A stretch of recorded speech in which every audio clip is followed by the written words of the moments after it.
भारत माता की जय। जय हिंद, जय भारत, हर हर महादेव। श्रोता बंधु, भारतीय स्वतंत्रता संग्राम के महान क्रांतिकारी पंडित राम प्रसाद बिस्मिल की अमर कथा लेकर आया हूँ। जब जब भारत के स्वाधीनता संग्राम के महान क्रांतिकारियों को याद किया जाता है, तब तब भारत माता के वीर सपूत महान क्रांतिकारी पंडित राम प्रसाद बिस्मिल का नाम बड़े गर्व के साथ लिया जाता है। पंडित राम प्रसाद बिस्मिल एक महान क्रांतिकारी के साथ उच्च कोटि के कवि, शायर, अनुवादक तथा साहित्यकार थे। सरफरोशी की तमन्ना अब हमारे दिल में है, देखना है जोर कितना बाजुए कातिल में है। यह क्रांतिकारी गीत जुबान पर आते ही इस गीत के रचनाकार स्वतंत्रता संग्राम के क्रांतिकारी पंडित राम प्रसाद बिस्मिल की याद ताजी हो जाती है। वंदे मातरम। साथियों, मैं पंडित गोपाल जी तिवारी सत्य सनातन ज्ञान संगम चैनल से भारत माता की जय के साथ जय हिंद जय भारत का उद्घोष करते हुए चैनल पर सभी श्रोता बंधुओं का स्वागत करता हूं। चैनल पर वेद पुराण की कथाओं के साथ ही समय समय पर देश के महापुरुषों की अमर कथाएं आती रहती हैं। चैनल का यह प्रयास महापुरुषों के देश के प्रति किए गए योगदान को बारंबार नमस्कार, नमन और वंदन करना है। दोस्तों, स्वतंत्रता संग्राम के महान क्रांतिकारी पंडित राम प्रसाद बिस्मिल का जन्म 11 जून 1897 को उत्तर प्रदेश के शाहजहांपुर जिले में हुआ था। इनके पिता का नाम पंडित मुरलीधर तथा माता का नाम मूलमती देवी था।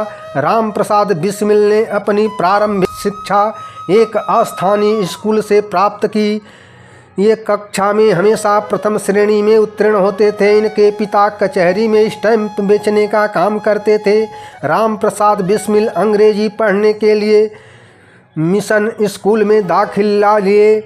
ये पढ़ाई के साथ साथ व्यायाम भी करते थे। संयोग से इनका झुकाव स्वामी दयानंद सरस्वती के संगठन आर्य समाज की तरफ हुआ। इन्होंने स्वामी जी द्वारा लिखित सत्यार्थ प्रकाश पढ़ा और इनका जीवन ही बदल गया। स्वामी दयानंद सरस्वती के संपर्क में आकर आर्य समाज का प्रचार करने लगे।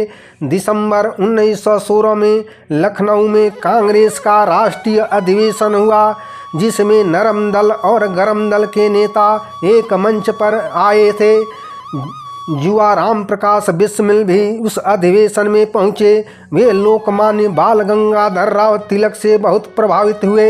इसी दौरान पंडित राम प्रसाद बिस्मिल को पंडित गेंदालाल दीक्षित के बारे में पता चला, जो एक गुप्त क्रांतिकारी संस्था चलाते थे तथा वो लोकमान्य तिलक से प्रभावित होकर शिवाजी समिति भी बनाए थे।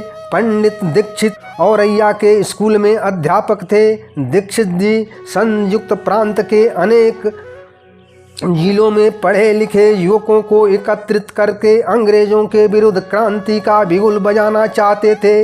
इस संगठन का नाम मातृवेदी संस्था था। यह संस्था युवाओं को देश प्रेम के प्रचार के लिए क्रांतिकारी साहित्य छपवाती थी। पंडित राम प्रसाद बिस्मिल इस संस्था से जुड़ गए। पंडित राम प्रसाद बिस्मिल रोजगार के नाम पर अपनी माता से 200 रुपये लेकर अमेरिका को स्वाधीनता कैसे मिली नामक पुस्तक छपवाई। एक पर्चा भी छपवाया जिसका शीर्षक था स्वदेश अभिमानियों को संदेश। 1 मार्च 1918 को एक ही दिन में यह पर्चा संयुक्त प्रांत आज के उत्तर प्रदेश के लगभग सभी शहरों में चिपका मिला। इतने बड़े स्तर पर संगठन खड़ा हो चुका है, यह सोचकर अंग्रेज सरकार की नींद उड़ गई। पुस्तक और पर्चा दोनों को सरकार ने जब्त कर लिया। धन की कमी को पूरा करने के लिए इन लोगों ने सरकारी खजाना लूटने का प्रोग्राम बनाया। एक साथी की गद्दारी से गेंदालाल दीक्षित गिरफ्तार हो गए। मैनपुरी षड्यंत्र के नाम से मुकदमा चला। पंडित राम प्रसाद बिस्मिल पुलिस के गिरफ्त में नहीं आए। दिसंबर 1918 को दिल्ली में कांग्रेस का अधिवेशन हुआ तो बिस्मिल अमेरिका को स्वाधीनता कैसे मिली, यह पुस्तक लेकर दिल्ली अधिवेशन में पहुंच गए। कांग्रेस के पंडाल के सामने ही आर्य समाज का पंडाल लगा था। पंडाल में 200 के लगभग पुस्तकें छिपाकर रख दी गई। पंडित राम प्रसाद बिस्मिल सहित माँ त्रिवेदी संस्था के लगभग सभी सदस्य आर्य समाजी थे। कांग्रेस पंडाल के सामने युवक यह कह कर पुस्तक बेच रहे थे, यूपी में जब्त किताब, अमेरिका को स्वाधीनता कैसे मिली, पुलिस का छापा पड़ा। तब तक पंडित राम प्रसाद बिस्मिल एम्बुलेंस की वर्दी में ओवरकोट पहने थे। ओवरकोट में बची हुई पुस्तकें छुपाकर वहां से निकल गए। प्रथम विश्व युद्ध के समाप्त होने पर मैनपुरी षड्यंत्र केस समाप्त कर दिया गया। इस प्रकार राम प्रसाद बिस्मिल के नाम का वारंट भी रद्द हो गया। तब तक यूपी में राम प्रसाद बिस्मिल बहुत लोकप्रिय हो गए थे। उन्होंने अपने पुराने साथियों को इकट्ठा करना शुरू किया। इसी दौरान पंडित जी की मुलाकात अशफाक उल्ला खां से हुई। बनारस षड्यंत्र केस में आजीवन कारावास की सजा पाए क्रांतिकारी सचिंद्रनाथ सान्याल भी जेल से छूट गए। वर्ष 1924 में हिंदुस्तान रिपब्लिकन का गठन हुआ। राम प्रसाद अपने साथियों के साथ इस संगठन से जुड़ गए। 1922 में चौरी चौरा की घटना के बाद जब गांधी ने असहयोग आंदोलन वापस लिया, तब देश भर के युवकों का गांधी से मोह भंग हो गया। क्रांतिकारियों ने संगठन में धन की कमी को पूरा करने के लिए 9 अगस्त 1925 को 10 क्रांतिकारियों की टोली रेल से सरकारी खजाना लूटने निकल पड़ी। इसमें राम प्रसाद बिस्मिल, अशफाक उल्ला खां, राजेंद्र लाहिड़ी, सचिंद्रनाथ बख्शी, चंद्रशेखर आज़ाद, मुकुंदीलाल, मनमथनाथ गुप्त, बनवारी लाल, केशव चक्रवर्ती और मुरारीलाल, सचिंद्रनाथ बख्शी, अशफाक उल्ला खां और राजेंद्र लाहिड़ी ट्रेन के दूसरे दर्जे में सवार हुए। इन्हें जंजीर खींचकर ट्रेन रोकनी थी। ट्रेन अभी काकोरी स्टेशन से थोड़ी ही दूर चली थी कि जंजीर खींच दी गई। रेल रुक गई। सभी 10 साथी नीचे उतरकर गार्ड और ड्राइवर को काबू में कर लिए। सरकारी खजाने से भरा लोहे का संदूक नीचे उतार लिया गया। अशफाक उल्ला खां के मजबूत भुजाओं के प्रहार से संदूक का लॉक टूट गया। 3 गठरियों में खजाना बांधा गया। उस ट्रेन में 14 हथियार से लैस सशस्त्र अंग्रेज जवान थे। सब दुबक गए। अंग्रेज अधिकारी पैखाने में छुप गए। राम प्रसाद बिस्मिल अपनी आत्मकथा में लिखते हैं कि हमने कह दिया था कि हम मुसाफिरों से नहीं बोलेंगे, सरकारी का माल लूटेंगे। मुसाफिर शांति से बैठे रहे। सरकारी खजाने की लूट में कुल 40,679 रुपये मिले। अंग्रेजों ने सरकारी खजाना लूटने वाले क्रांतिकारियों को पकड़ने के लिए अपनी सारी ताकत झोंक दी। 26 दिसंबर 1925 को एक साथ कई जगहों पर छापे मारे गए और गिरफ्तारियां हुई। पंडित राम प्रसाद बिस्मिल भी पकड़ लिए गए। अशफाक उल्ला खां और सचिंद्रनाथ बख्शी लगभग 1 साल बाद पकड़े गए। काकोरी कांड में गिरफ्तारी के बाद मजिस्ट्रेट की अदालत में मुकदमे की सुनवाई शुरू हुई। बचाव पक्ष की तरफ से गणेश शंकर विद्यार्थी, आचार्य नरेंद्र देव आदि अधिवक्ता शामिल थे। मुकदमे की सुनवाई के दौरान बनवारी लाल, जो कि काकोरी कांड में शामिल था, वह लालच में सरकारी गवाह बन गया। 6 अप्रैल 1927 को फैसला आया। पंडित राम प्रसाद बिस्मिल, राजेंद्र लाहिड़ी और रोशन सिंह को फांसी की सज़ा सुनाई गई, जबकि सचिंद्रनाथ सान्याल को आजीवन काला पानी, मनमथनाथ गुप्ता को 14 साल की सश्रम की सज़ा मिली। इसके अलावा मुकुंदी लाल, गोविंद चंद्रकार, राजकुमार सिन्हा, रामकृष्ण खत्री और योगेश चटर्जी को 10-10 साल की सज़ा सुनाई गई। सुरेश चंद्र भट्टाचार्य और विष्णुचरण दुबलिस को 5 साल तथा राम दुलारे त्रिवेदी, प्रेम कृष्ण खन्ना, भूपेंद्र नाथ सान्याल, प्रवेश चटर्जी और रामनाथ पांडे को 5 साल की सज़ा सुनाई गई। अपील में कईयों की सज़ा और बढ़ गई।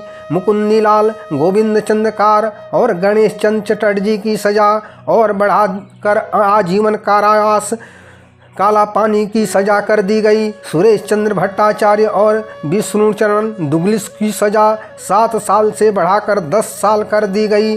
अशफाक उल्ला खां और सचेंद्र नाथ बख्शी बाद में गिरफ्तार हुए थे। उन पर अलग से मुकदमा चलाया गया, जिसमें अशफाक उल्ला खां को फांसी और सचेंद्र नाथ बख्शी को आजीवन काला पानी की सज़ा मिली। पंडित मदन मोहन मालवीय ने वायसराय से मिलकर फांसी की सज़ा को माफ़ करने का निवेदन किया, पर सब व्यर्थ हुआ। पंडित राम प्रसाद बिस्मिल ने जेल से अपने साथियों को एक गज़ल भेजा। मिट गया मिटने वाला, पर सलाम आया तो क्या, दिल के बर्बादी के बाद उनका पयाम आया तो क्या। भगत सिंह ने विजय के हाथ से लेकर पर्चा पढ़ा। कागज का वह टुकड़ा उनके हाथ से छूटकर जमीन पर गिर पड़ा और वो माथे पर हाथ रखकर पत्थर की निर्जीव मूर्ति की भांति दीवार के सहारे लुढ़क गए। राम प्रसाद बिस्मिल अच्छे कवि थे। उन्होंने जेल में लिखा, यदि देश हित पर मरना पड़े मुझको 100 बार भी, तो भी इस कष्ट को निज ध्यान में न लाऊं कभी। हे इस भारत वर्ष में 7 बार मेरा जन्म हो, कारण सदा ही मृत्यु का देशोपकार कर्म हो। श्रोता बंधुओं, 19 दिसंबर 1927 को राम प्रसाद बिस्मिल को फांसी होने वाली थी। उनके साथी क्रांतिकारी मनमथ नाथ गुप्त लिखते हैं, 18 दिसंबर की शाम को जब राम प्रसाद बिस्मिल को दूध पीने के लिए दिया गया, तब उन्होंने इनकार कर दिया। वे बोले, अब तो माता का ही दूध पीऊँगा। वे वंदे मातरम और भारत माता की जय कहते हुए तुरंत उठकर चल दिए। फांसी घर के दरवाजे पर पहुंचकर उन्होंने अंतिम इच्छा में कहा कि मैं ब्रिटिश साम्राज्य का विनाश चाहता हूँ। यह कहकर गोरखपुर की जेल में फंदे पर झूल गए। गोरखपुर की जनता ने उनके शव को लेकर आदर के साथ शहर में घुमाया। बाजार में अर्थी पर इत्र और फूल बरसाए गए। बड़ी धूमधाम से उनकी अंत्येष्टि क्रिया की गई। दोस्तों, राम प्रसाद बिस्मिल पर भगत सिंह लिखते हैं कि वो बड़े होनहार नौजवान थे, गजब के शायर थे, देखने में भी बहुत सुंदर थे। यदि किसी अन्य देश में पैदा हुए होते तो देश के सेना अध्यक्ष बनते। जय हिंद, जय भारत। दोस्तों, पंडित राम प्रसाद बिस्मिल की शहादत को याद करते हुए लाइक करें, शेयर करें, कमेंट करें तथा सब्सक्राइब जरूर करें। भारत माता की जय। वंदे मातरम।